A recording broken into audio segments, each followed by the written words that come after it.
That's kind of rare to start with that. Yeah, usually this is not a common starting stage. At all. No, not at all. So, we're kind of going to see how this goes. I feel like Lilat, at least in my opinion, tends to favor more projectile-based characters. If they did stage strikes, it would surprise me that someone like RichardIcecube would allow Averill to come here. But nonetheless, we're going to see how this plays out. Or see how well he can deal with the tilting of the stage, sort of messing with MJG's zoning and pressure that he likes to apply. I never thought that should be a starting stage at all. Well, you know, in some people's opinion, it shouldn't be a viable stage in tournament meta, but nonetheless, it is. Anyway. Yeah, it's going to be a lot about I think Corrin in general is a character that tends to focus a lot on what you can get off of a punish, because, yeah, also that was weird. It looked like Lilat actually affected the way Pin hit the platform. But nonetheless, yeah, so Richard is going to have to do a lot of working on how he's going to get his punishes and, of course, extremely capitalizing upon each one that he gets. Looked like MJG actually read the roll there, but Jab kind of stuffed him out. That was nice. The classic bomb fair. It's always nice to see.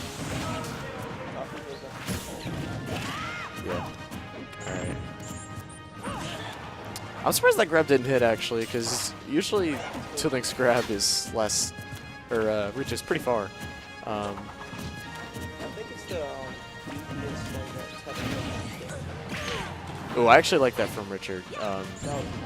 It looked like he just knew that Averill was gonna, or excuse me, MJG was gonna like just sort of weave around his shield, and because that's kind of how he plays the game, is he likes to weave around people's shield and get them to do things so they can punish that.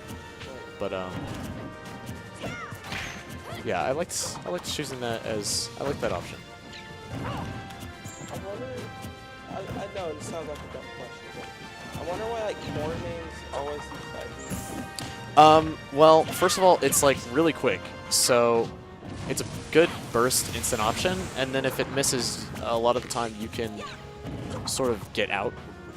The problem with it is, which it's not exactly the easiest thing in the world, is it is a punishable move, definitely. I know, for instance, in the case of Shulk for my character, you can actually reaction, if you shield Pin and you just react to it, and you're fast enough, you can up B out of shield, and like they cannot move out of Pin quick enough to avoid it. As long, but you again, you have to be sort of expecting it, and you have to do your up B out of shield properly. But yeah, I feel like those situations, those scrambles are a little bit awkward for Corrin whenever she's starting to get her combos on, like early on, because if you kind of if Corrin kind of puts the enemy in a position where she's sort of like diagonally above, or the enemy is diagonally above her. Ooh, by the way, that was good. It's kind of weird because it's like, well, you're not getting hit enough to be put into a longer combo, but at the same time, you don't really have a ton of moves to cover that area, at least quickly. Like, I mean, Nair can cover that area, but at the same time, it takes a little bit to come out, and you kind of have to fade back really well. All right, so we're gonna see Diddy from Averill. I think Toon Link's really hard to fight if you don't have a good reflector or any projectile. Yeah, I mean, I would say so, in a sense. I think in a sense, range can sort of definitely mess with Toon Link's zoning attempts, but you just have to know what you're doing. It's not the easiest thing in the world. I can't believe MJG didn't see a banana to side B coming. Yeah, yeah. Because he usually has like really fast reaction times. That's true. We saw this Diddy put in work at the first title bout, especially. How wasn't that the first time? Oh, yeah. Yeah. Yeah, him versus Cinevu was definitely a great set. But nonetheless, we're talking about this set right now. Yeah. So It seems like MJG is actually playing pretty aggressive right now. He's usually patient, like a very patient player. Yeah. Okay. Well, now he's kind of dash dancing around a little more. This match is going to be a lot of dependent on like how he sort of deals with MJG's pretty specific movement. This matchup's pretty even. I think it's just because of Diddy Kong's forward banana and Corrin with her side. Yeah, I don't think I can say for sure, because in a sense it feels like Corrin does put up a decent wall, depending on the character, unless she's getting like heavily outranged. But at the same time, like her movement is very slow, while Diddy's is obviously very fast. So she does have a good air game. Yeah. Once you get him in that combos, it could be. It's probably not the easiest for Diddy to land, although Diddy in general doesn't have that much trouble landing. That's a really annoying thing with side view Corrin. It's just the tipper's really good. Has like a big tipper box. That's what you call it. Yeah, that's also part of why it's so good. If you hit that, it kills very early. Whoops. Sorry.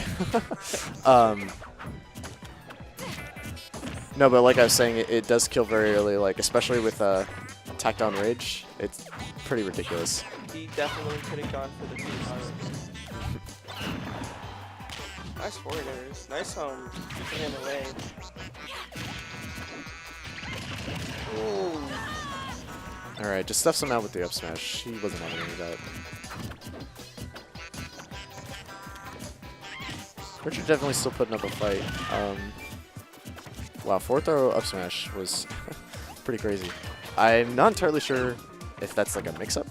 I think he's... Or does it just work because Corrin falls so fast? I don't know. I actually just think he is forward. Maybe. If he kind of just made that up. See, that's what I'm talking about. When you're at that lower percents and you're just, like, maybe you get in a couple fairs, but then, he was forced to trade there. Like... And because Corrin isn't super fast, it's not the easiest to just like sort of move back and then hit from there because, well, you're Corrin. Oh! Oh! Jeez. Wow. All right. Good stuff to MJG. He's gonna move on the bracket.